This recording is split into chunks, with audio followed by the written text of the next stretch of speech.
Good afternoon, everyone. Thank you so much for joining us today. My name is Samuel Schallenberger, and I work in our college programming and orientation department here at the college at UChicago.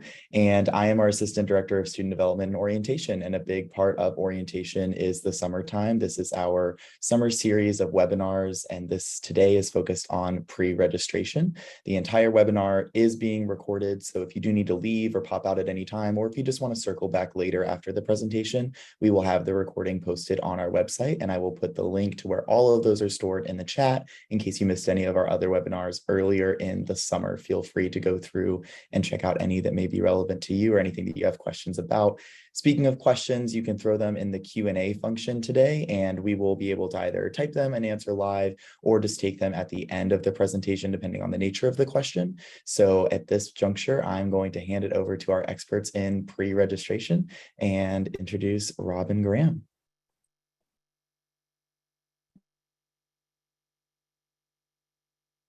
Good morning. Well, I guess it's afternoon now. Good afternoon, everyone. Just want to make sure really quick that you can see the PowerPoint presentation. Can you just give me a thumbs up? Great. Awesome.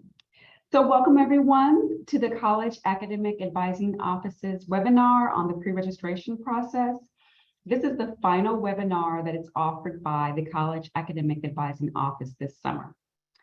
As Samuel said, my name is Robin Graham. I'm the Assistant Director in the College Academic Advising Office, and I'm joined today by my colleagues, Tamara Daskin, who is the Assistant Dean of Students in the college, and Emily Ho, the Associate University Registrar for Enrollment Services. And today we're going to talk to you about how to pre-register for your autumn courses. We're so happy to be with you today. Here is a brief overview of today's agenda. So we're going to talk a little bit about what exactly pre-registration is, how you can prepare yourself for this process. We're going to talk about placements because I know that placements came out today. So there are lots of questions probably floating out there about what that means. And then we will also do a site demonstration. So show you step by step how you go through the pre-registration process in the student portal. And then of course we will have Q&A. So let's get started. So what exactly is pre-registration? Pre-registration is simply the process by which students indicate their preferences for any particular quarter. In the case of incoming students, it's autumn quarter. And you will be registering through your student portal, so through the my.uchicago site. The pre-registration system will allow you to rank up to 10 preferred courses for the following quarter. And, emphasis on that word preferred. So you're letting us know your preferences or what you would like to enroll in. As an incoming student, you will pre-register for autumn courses next week. So that's Monday, August 15th through August the 19th. Just a few notes about the system. It opens at 9 a.m. Central Time on Monday and will close at 5 p.m. Central Time on Friday. During that week, you're welcome to go in, make as many updates as you need to, make changes during that week. The system is not first come, first serve. So if you're not able to get into the system until Thursday, that's fine. As long as you have all of your final changes in by Friday, 5 p.m., then you're good to go. Students are slotted into the courses based on an algorithm, primarily based on preference first, what you've decided that you'd like to take, your year of study, and the availability of space. I hope that you've been talking with your advisors this summer about the fact that as a first year, you should be focusing primarily on core courses, and we want students to finish the core, if at all possible, in their first 2 years. So as the system looks at your choices, they're going to give priority to second and first year students for core courses. So that's good for you, that you can get your core courses done in the first 2 years. And then letting you know that final schedules will be visible in the portal on September 12th. So after the portal closes on the 19th, you may see some changes. That's not your final schedule. So you don't need to worry if something looks a little bit weird or not exactly what you want. Changes will be happening potentially up until September 12th. So that is when you want to go in and see what your final schedule will look like. And even as I say final, it really isn't your final schedule. We will talk a little bit about how you can make changes even after that date. So the first thing you want to do is make sure that you are eligible to even participate in pre-registration. The first thing is make sure you've met with your assigned academic advisor by today, 5 p.m. So the vast majority of students have already done this. If you have a question about this, or if you have not met with your advisor, please do reach out to them as soon as you can to make sure that you will have access to the pre-registration system. If for some reason you do not participate in pre-reg next week, you're not able to get to it, there is another period of time in which students are able to add their courses. That's called add drop. You may have heard upper class students talk about add drop. That is just a time period during which students can make changes to the schedule on their own. Okay, if you are in a place without internet and you can't pre-register next week, but you met with your advisor this summer, your advisor will be able to build at least a basic schedule for you in advance of add drop if needed.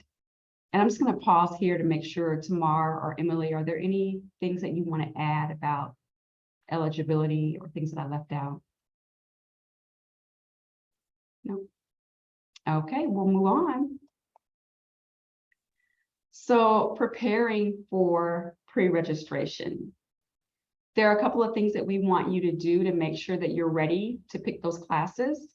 First, we want to make sure that you watch the overview of the core webinar. That's on the orientation website under webinar recordings. And then we want you to review the page on the new student advising website called First Quarter Schedules. There are lots of sample schedules there. You can think about what you think you want to take. There's also a great FAQ. In addition, obviously, you've hopefully met with your advisor and you will have talked about what your choices will be for the autumn. You can also go to the portal and look at the class search site. There's a link to the portal, how you get to the portal right there that will provide information about the actual class times, locations, the seats that are available. There's also course evaluations there. So please do, use those resources to kind of prepare yourself and determine what you will take as you move through. And Tamar, I think I read your slide, so I'm going to hand over the next slide to you, definitely. Totally fine. Thanks, Robin. So a few other notes about preparing for pre-registration that we want you to be armed with as you go into next week. As you're thinking about what you're going to request, make sure you're looking at the class search site, like Robin indicated, to see what courses are available at what times and how those courses fit together. You can identify alternate sections and sequences and backup courses because it does behoove you to select more than one option to maximize your chances of getting the schedule you want. You can request alternate sections of a particular course. So if, for example, you want to take Math 131, you can rank more than one section of Math 131 that works with the rest of your schedule. You want to rank your courses based on priority. So if your top priority is taking calculus, your calculus placement, make sure you rank that number one. And then the algorithm will go down the list in order. It's not always possible, but do try to avoid ranking classes that meet at the same time. The system is not able to put anybody in courses that conflict. So make sure you look at all portions of the course to make sure that you know what does conflict and make sure the one that you want to prioritize is ranked higher than the one you're not as jazzed about taking, perhaps. A general piece of advice is it's often easier to get into classes that meet earlier or later in the day. So there's a window in the middle of the day that is the most popular course time. So if you really want a particular course and you're willing to take it at 8:30 in the morning, rank that one top. Make sure you review the course catalog to check for prerequisites. So there are some courses that require prerequisites that you may not have at this point. The course descriptions in the catalog do list any prerequisites that a particular course has on it. And often you can't be registered in the course without that prerequisite being on your record. Do rank your actual placement. So if you placed into Math 151 and you don't think that's correct, still rank Math 151. You'll have an opportunity later to review with the department and perhaps discuss getting an alternate placement, but we will not be able to, and the system will not be able to put you in a class for a placement you do not currently have. Some really common courses for first years to take are Hume. Everybody takes Hume in their first quarter, in their first 2 quarters, actually. Most people take math, though not everybody, and then 1 to 2 additional courses. 3 courses is a full course load, so is 4 courses. The 4th course is optional. You can choose whether you want to take 3 or 4 in your first quarter, depending on what you think your major might be. A lot of people, we get this question a lot, ask whether they should take 3 or 4. Some people function much better when they're busier, and for those people, I say take 4 classes. And some people want to ease into the college experience, leave room for extracurriculars, or maybe are playing a sport this autumn. And for those people, I would say probably register for 3. If you have a particular major in mind, make sure you review the major requirements for that major in the catalog. Some majors, such as particularly molecular engineering, require students to take 4 courses in their first year in order to be qualified to progress through the major. If you have concerns about your placements with regards to any of those majors that may require 4 courses, please contact your advisor. You definitely, now that your placements are posted, please review your placements in your My UChicago portal. You go to test results, and we will demonstrate where that is in just a little bit. Those are available now, so please go check them out.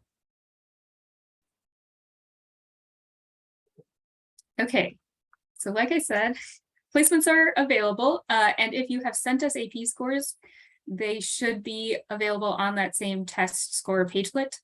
If we've gotten them, they are posted, except if you sent them within the last week. So we'll be getting those posted shortly. Placements determine the appropriate place for you to start in a particular sequence or area within a department. Please add that specific course to your pre-registration request, even if you think your placement should be something different. Placement test results don't expire except for language. Language placement results are valid for a year. Don't worry if you took a language placement and don't plan on taking it this year, you can get an updated placement later without a whole lot of fanfare. So we do have a way for you to do that if you wind up wanting to take language after your first year.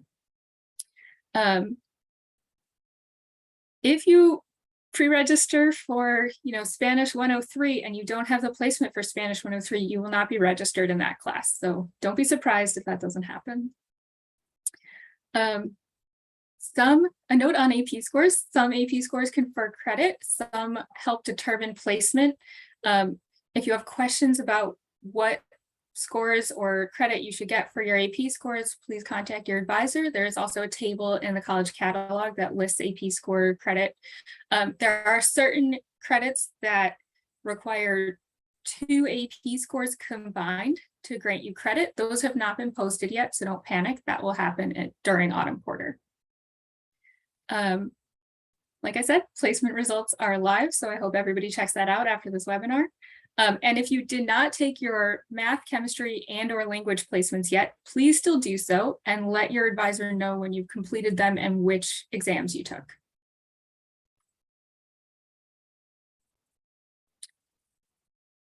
Okay, so a little bit more about course registration, what the system looks like, and placements.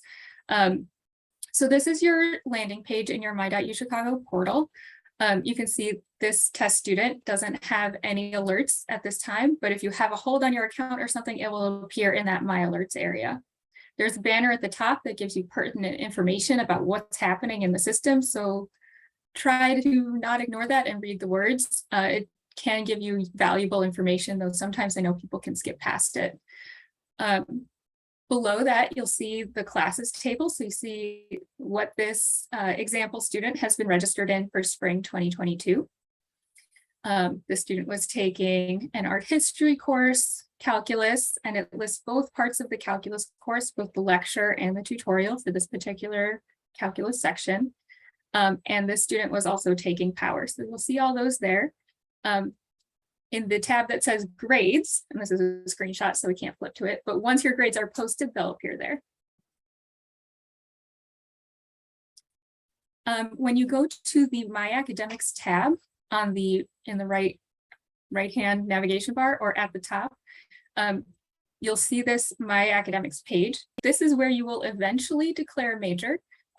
We don't allow you to do that during at least your first 2 quarters, so you can ignore that for right now, but eventually that's where that will happen.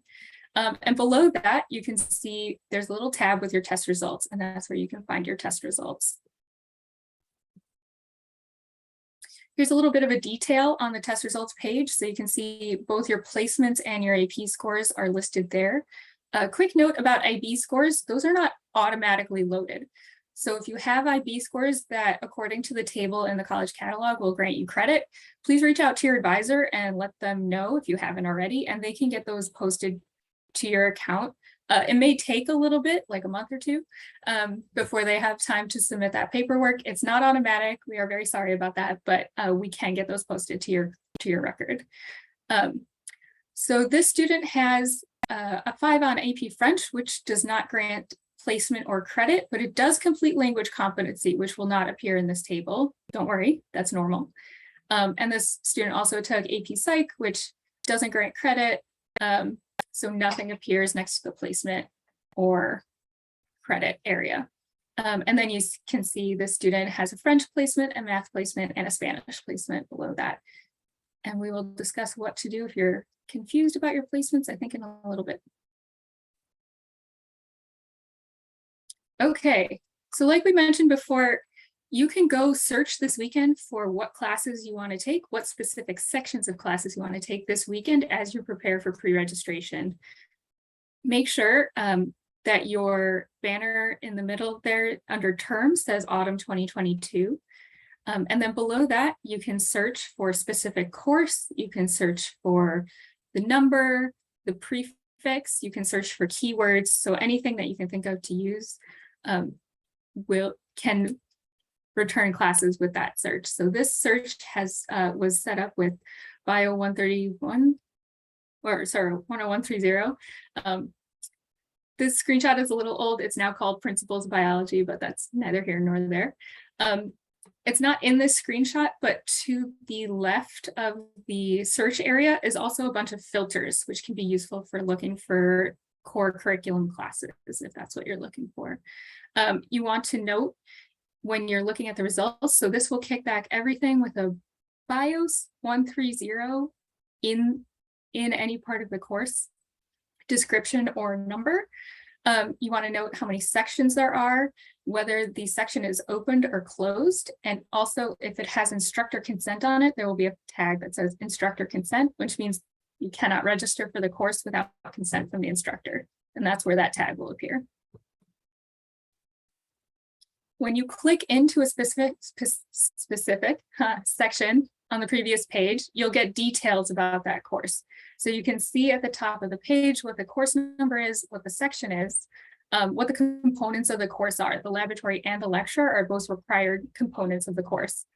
And then it goes into the course description and when it is. So there's the lab required section in the middle there. It tells you the days and times, what the dates are, which sometimes can vary, but mostly is the whole quarter. And everything is in person this quarter. So everything in the location will say the specific location on campus. On the bottom, there's the required lab component. Sometimes there's one option and sometimes there's more than one option. So it's worth looking at if there's more than one option, making sure you're taking into account what those times are as well. In between the 2 time components, there's that course feedback link that's highlighted. That will take you to the course evaluation. So you can click that link, it'll take you to course evals, and you can read what previous students who have taken the course have said about it. And I believe you want to filter for the particular instructor you're looking at.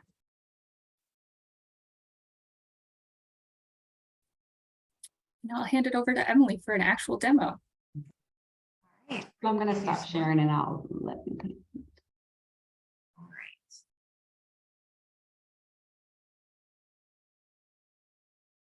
right. Okay, is everyone seeing the My.U Chicago page. Thumbs up from maybe Robin or Tamara. Perfect. All right. So this page is what you're going to be seeing as a landing page when you log on. I know Tamara took you through some screenshots. As incoming students, you'll also have a little page right here that says welcome with a few additional information, links and a kind of quick link to those test results.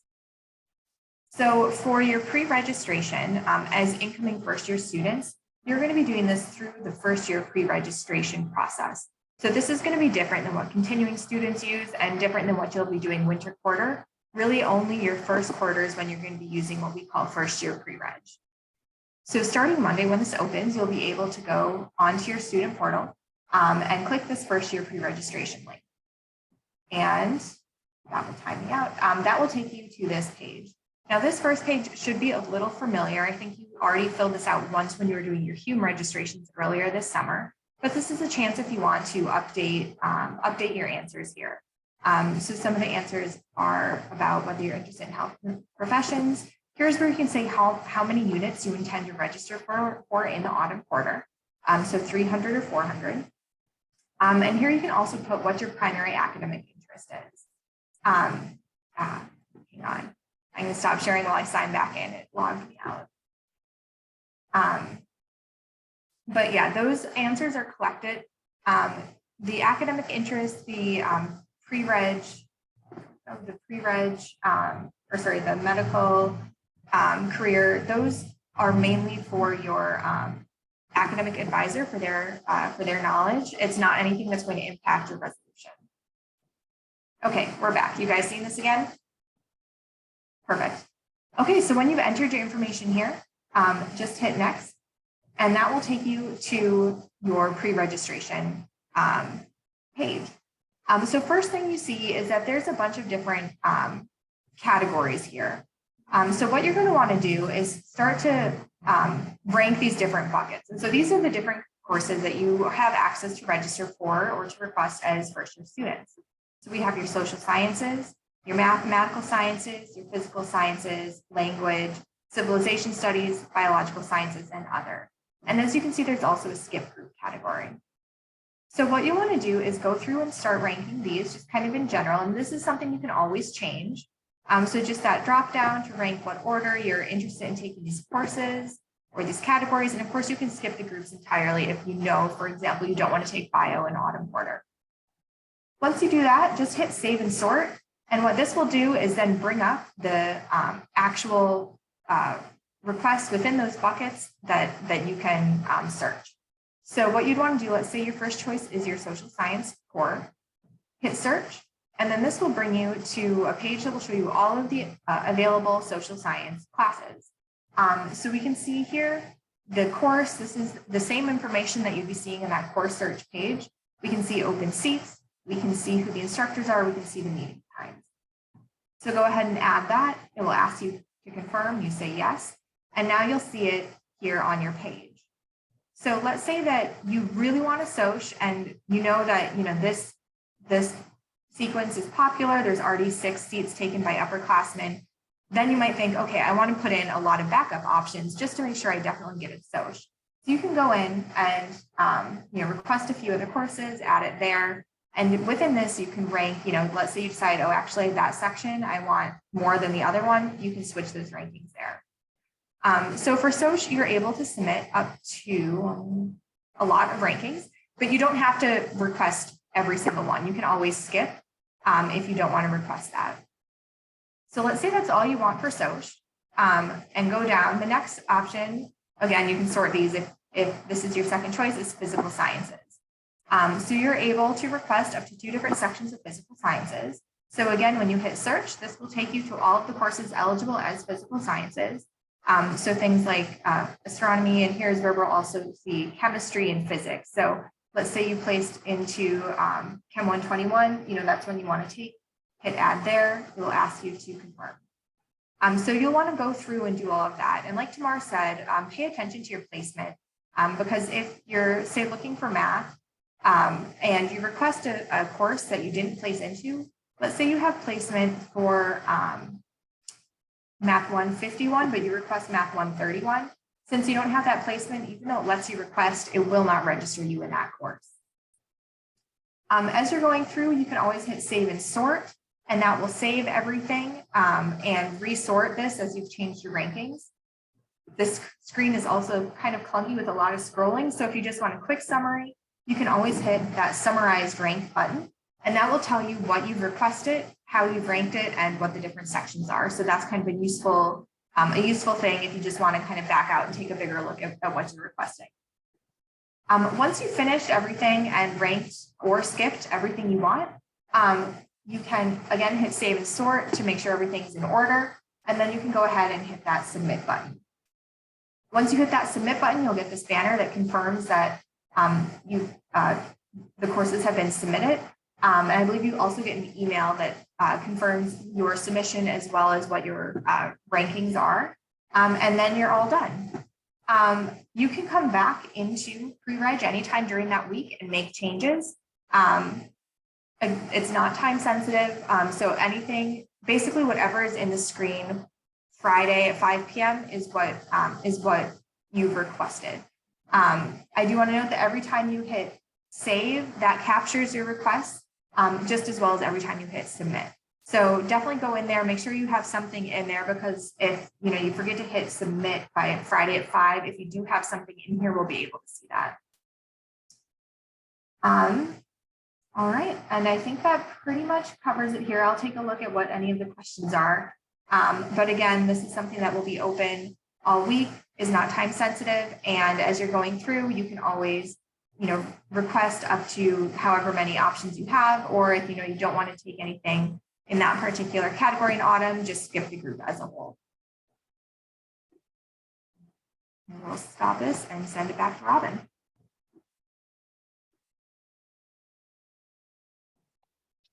Okay, we just have one final screen to go through. This is just key dates and final thoughts.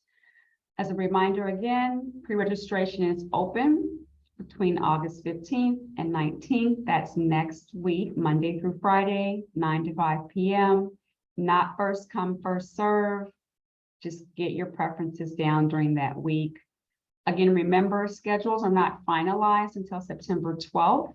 So you may see changes happening up until that point. You want to look on September 12th to see what you have in there. Starting September 21st, you can meet with your academic advisor if you have questions about your schedule.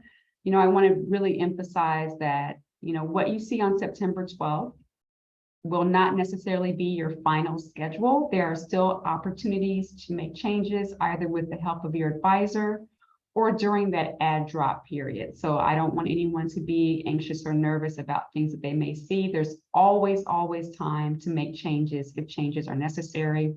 And then again, obviously September 27th, that's when add drop opens. So just remember those things. And then we will start taking some questions. I will look in the Q&A and kind of just shout out some questions.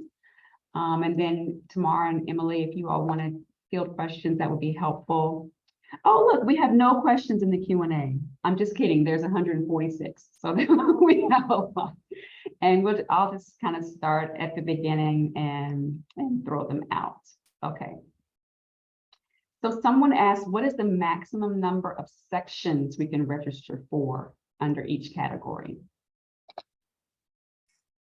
So that depends on the category. In most, you can request at least 2 different ones. From some that have a lot of offerings or are very popular, like social sciences or math, you can request up to 10.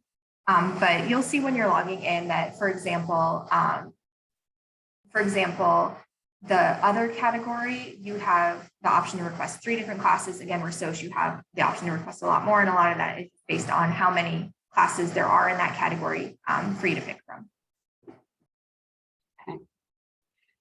Lots of people have asked, should they bid on a Hume? Or should they insert preferences for Hume? You shouldn't be doing that because you should already have a Hume. So definitely you should see your Hume results visible in the portal. You don't have to pick a Hume because you should already be registered for a Hume. If you're not seeing that for some reason, just reach out to your advisor. Okay. Someone asked, what's the difference between being told in a placement to start somewhere and being invited to start somewhere? Tamar, do you want to talk about that? Sure. So as most of you are probably aware, we have in some sequences, honor sequences and sort of the regular general sequence. An invitation to an honor sequence does not mean you have to take that honors course. A good example of this is math. A lot of people may be invited to take Math 161 honors calculus, but their placement may be Math 153 calculus 3.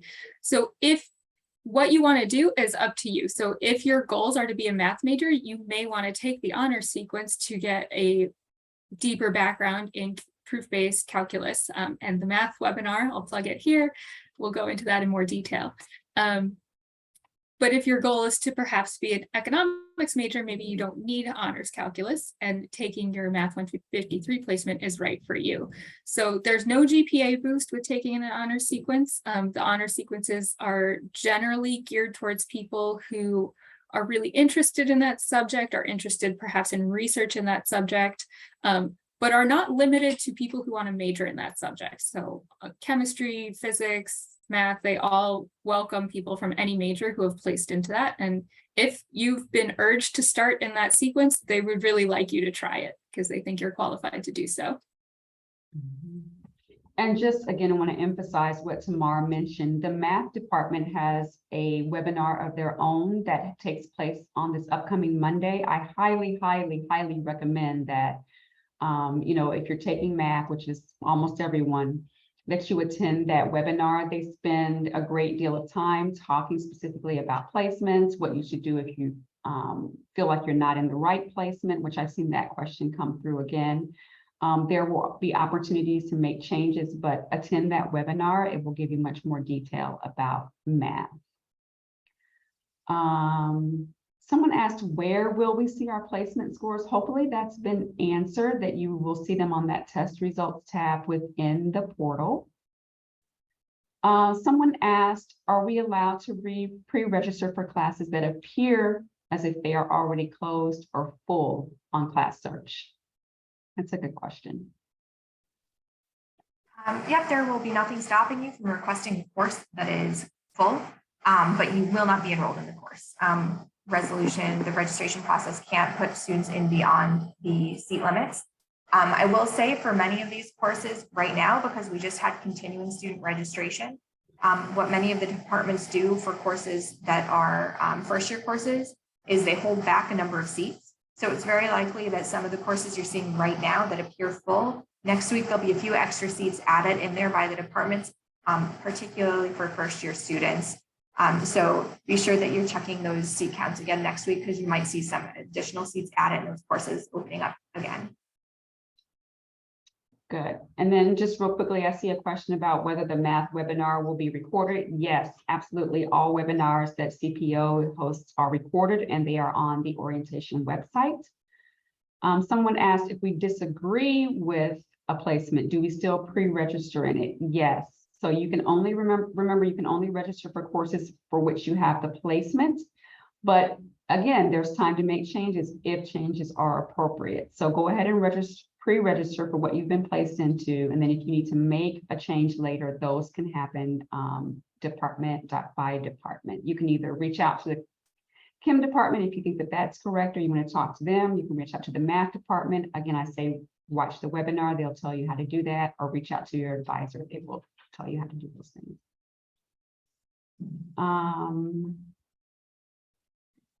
Let's see.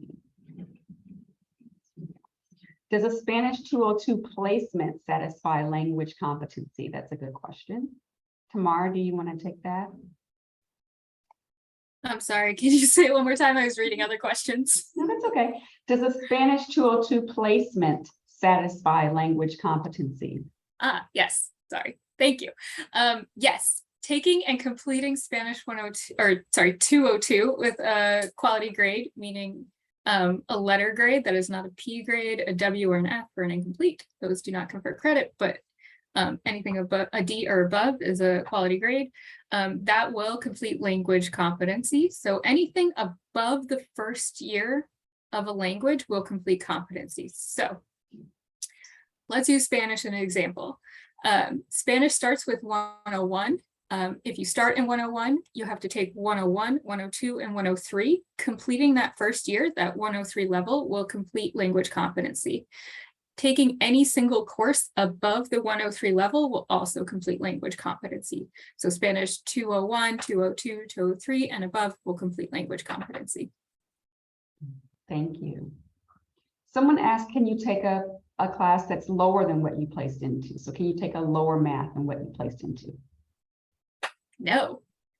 Please register for the course you have placed into. If you really crammed hard for the placement exam and think your placement is way higher than it should be, the math department will have an opportunity to discuss with them if you can possibly get a change of placement, but you will not be registered into a lower math than you placed into without an actual change of placement from the math department.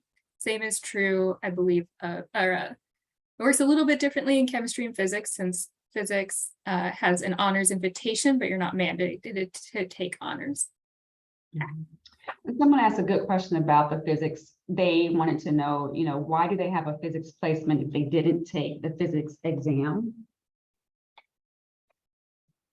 Somebody want to speak to that? So physics doesn't have a placement exam because they work off of AP or IB scores and your math placement to determine if you're qualified or invited to honors physics. There are only 2 physics sequences first years can start in, 131, which is the quote unquote normal one. I don't really like using that word, but I don't have a better word, so we'll go with normal one. And the honors one. So the honors one is a little bit more intensive, a little bit more geared towards research. And if you have the math background for it, it might be a really good opportunity for you to get a little bit deeper into the physics. We have a general physics sequence, but first years cannot take it because you have to have completed general chemistry in order to take it. So there's only 2 options, and most people qualify for physics 131. The one exception is if you placed into math 131, you have to complete the math 130s before you can take physics 131, because you need that calculus background to be successful in the physics 130s. I hope that answers the question. Thank you. Someone asked again about the language placement. So students who place into the 200 level or above, do they have to take it or can they take the competency exam? So yes, if you place into the 200 level course or above in a particular language, but you don't want to take that class, you can wait until winter to take a language competency exam. And if you successfully pass that, then you have met your competency.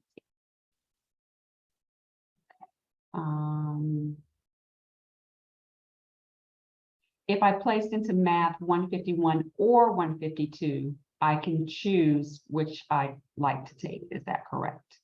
The question. And that's yes. As long as you have that placement, you can choose. If you start in math 152, for instance, if that's your first course and you're using calculus to complete the core, once you take that course, you will get back credit for 151 and you will have completed your core requirements for math. That was a question that came in.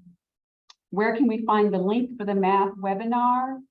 Tamar, if you can find it and put it in the chat, that would be great. If not, it's definitely on the orientation website on their calendar of events. Let's see what else. Is there any way to change the Hume class that we were placed into? That's a good question. For the most part, no. We will have a short window of time and you'll get more information about this later, in which you can submit a request to make a change. But remember, every single student has to have a humanities course. And so the classes are quite tight. We want you to, give it a try, start out where you are, but there will be a short window of time. Your advisor will let you know when you can request a change. That does not mean that it will necessarily happen, but you can make a request. Okay, someone asked what would happen if they only ranked one class. Emily, do you want to talk a little bit about that? And you may get 0 classes. So the system will not enroll you in classes that you did not request. The caveat being that if there's any sort of manual scheduler review, that might happen. But right now, everyone's enrolled in a HUME. If you request one course, there's a possibility, depending on the order that the resolution process looks at courses in, that by the time it looks at your request, that course could already be full, and so you won't be enrolled in anything. So definitely make sure that you request more than one course, and definitely make sure that you request backups for your top choices. Someone asked, would it be a good strategy to rank? Well, we already talked about HUME, so you're not going to be ranking your HUME, but perhaps rank your math class last, because they know that they will more than likely get into that class.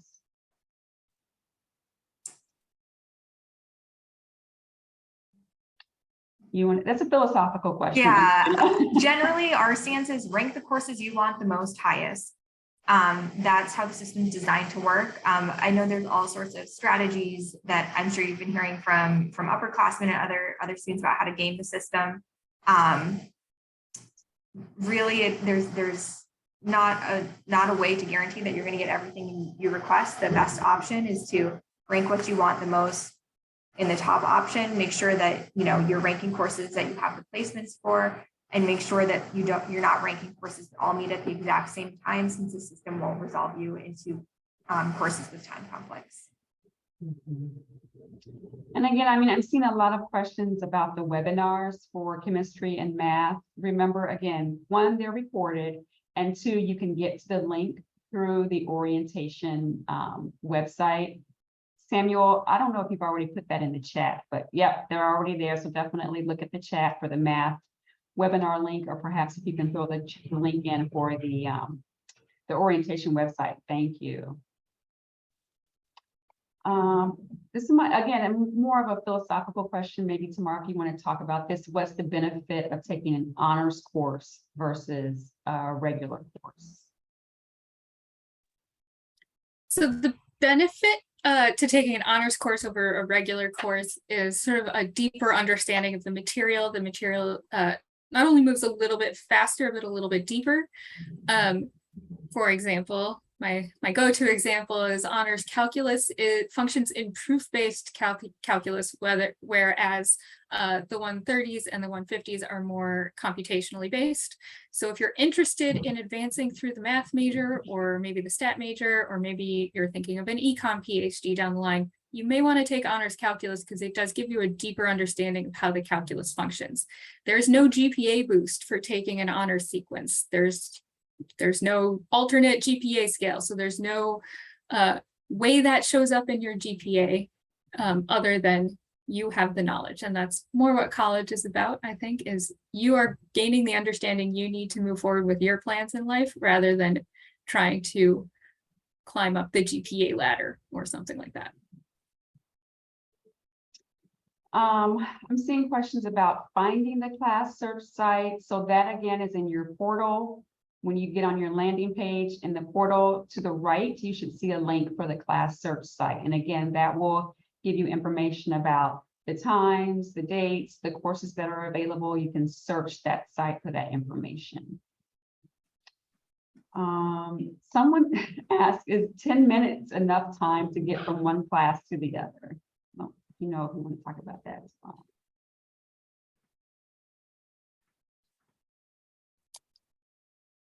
Well, I've never run a complete autumn quarter schedule myself, since they don't let me take classes, but I'm going to say for the most part, yes.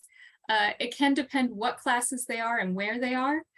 So you do want to look at perhaps a campus map, which is at, I think, maps.uchicago.edu, and see where the classes are, because all the class buildings where they are is listed in coursers. So if you're looking at maybe an arts course in the Logan Center, and then your next course is like in Campus North, and you only have 10 minutes to get there, that would be a little bit of a stretch. You'd really have to hoof it, or maybe have a bike. But for the most part, most classes are on or near the main quad, and 10 minutes is definitely enough time to get between them. And someone asked, in-class search, should they search for autumn 2022 or autumn 2023 courses? Autumn 2022. That's where we are right now. Someone asked if I didn't take the chemistry placement exam, can I still enroll into Intro Gen Chem? If you are interested in taking chemistry, you need to take the placement exam. So I would say if you have not taken that placement exam and you want to take chemistry, go into Canvas as soon as you can and take the placement exam. And then remember, once you're finished, you're going to let your advisor know that you're done with that. Again, someone asked, how can you see when time classes meet? That's in Class Search. That will give you all of that information.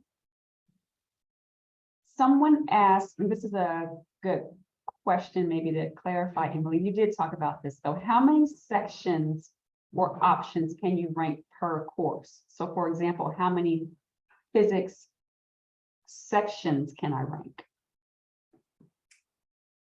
So that depends on the different buckets. So like I was saying, for example, so you can rank up to 10 different sections because there's a lot of offerings. During first year pre-reg for the physical sciences, you can rank 2 different sections. Thank you.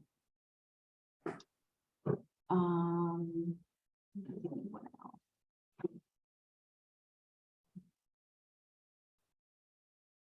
I met with my advisor, but my advisor has retired. Do I need to meet with my temporary advisor to pre-register? If you met with your advisor and that was your required meeting, that does count. If you've not met with anyone in the advising office, you definitely need to do that as soon as you can. Everyone has either a permanent advisor or temporary advisor assigned, so please make sure you reach out to that person about getting a meeting. Someone asked, why can we not see the math professors in Class Search site? It only says staff. That is because they have not yet been assigned. Right now, we are still getting some information from departments, especially in regards to teaching assignments. So if you see something that says staff, it just means that we are still waiting on final teaching assignment. When we have it, that will be updated. Okay, good.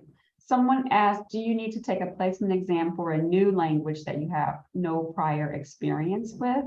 That's a good question. You don't have to take that placement exam if you have no experience. If you plan on starting in French 101, the very first course, you've never taken French, you don't need to take that placement exam.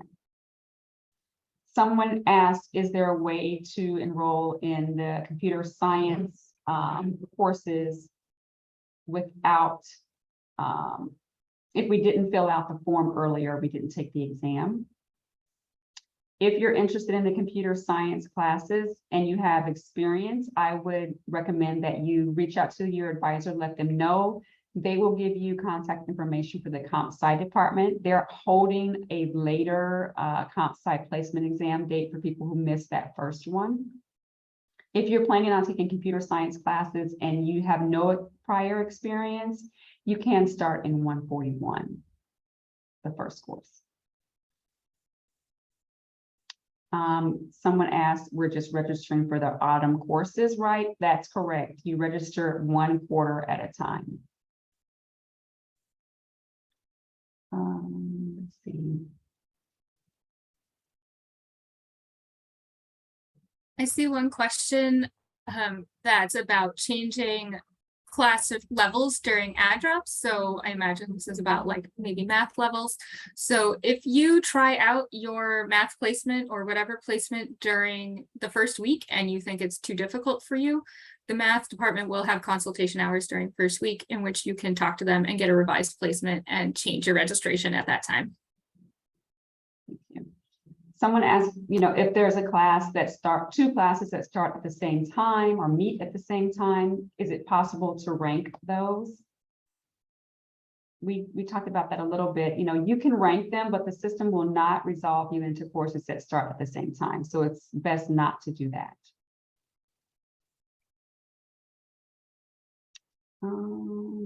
What is the minimum number of classes we should rank? Again, a philosophical question. Yeah, there's no set minimum, but you should be ranking enough that you'll get a full schedule and that you have some backups in case top choices are not available or fill up quickly.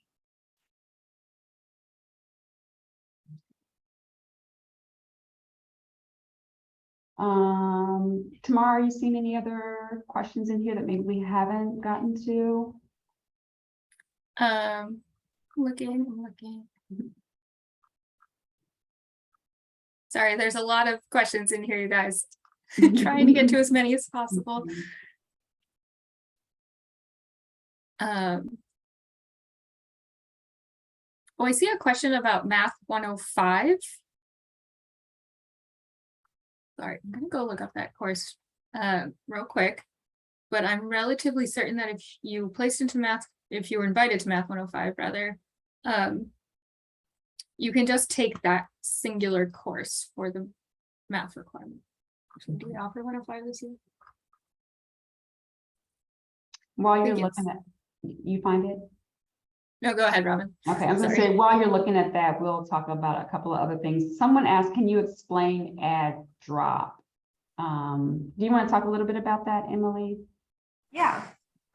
So add drop is kind of the second part of registration. So pre-registration here is where you go in, you request the courses you're hoping to take, and then the system will resolve you into as many of those as possible. Like we were saying, there's no guarantee that you'll get every course that you request, or there's a possibility that if you request, say, 2 courses or 3 courses exactly, you only get registered in 2 because courses fill up or there's time conflicts.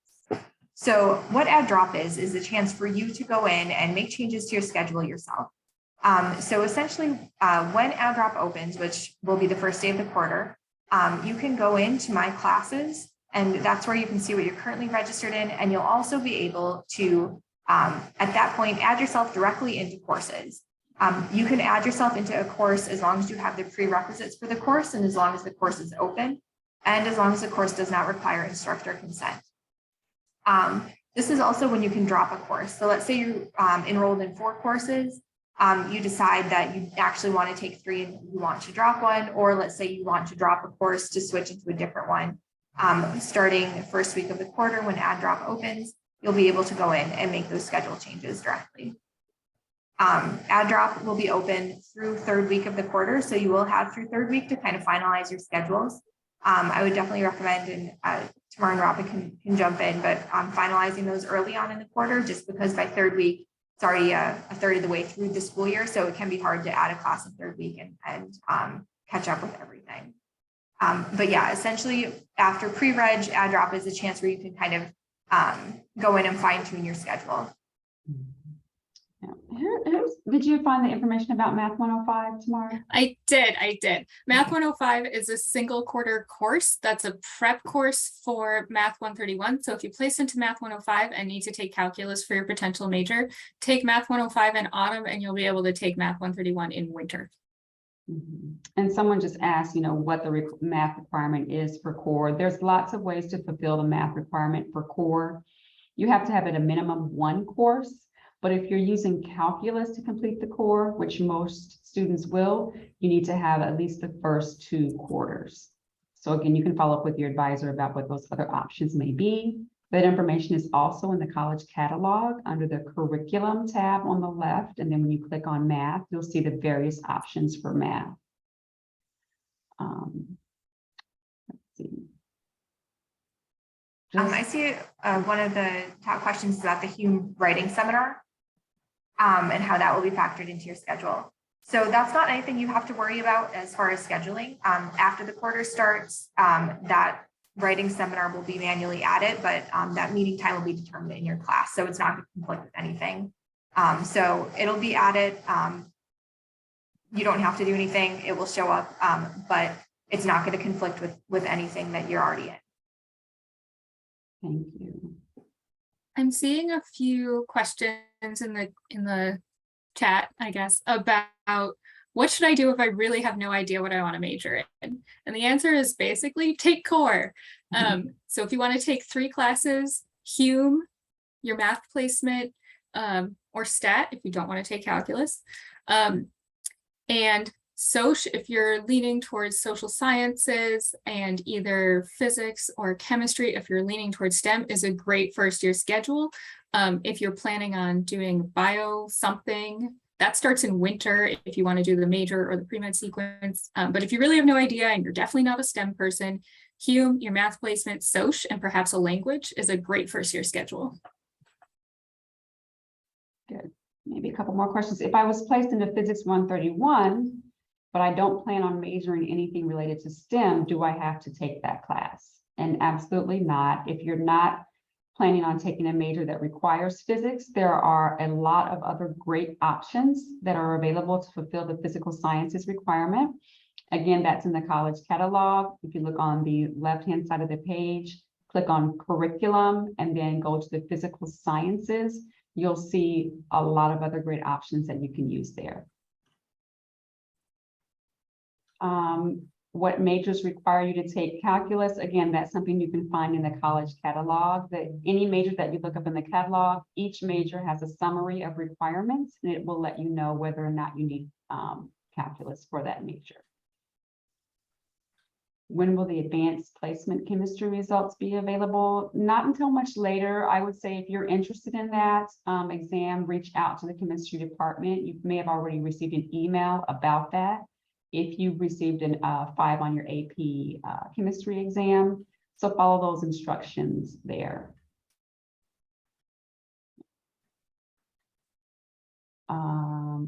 Anything I do else? see one question about sports teams.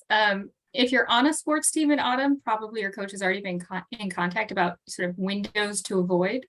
But I think it's good to remember that some courses you don't have a lot of options in terms of times, and there may only be one section. So I suggest being in contact with that coach about what times you may want to avoid, but knowing that it may not be possible and that they are generally very understanding about that academics come first. All right, great. Thank you everyone for joining us. We are at time. There were a ton of questions. Hopefully we got to many of them. I saw there were a lot that were repeated in there, but if you didn't get your question answered, please do feel free to reach out to your academic advisor for any further guidance or follow-up. Thanks. Thanks, everyone. Be sure to find those links in the chat as well. Thanks to all of our panelists for being here today. Have a great weekend.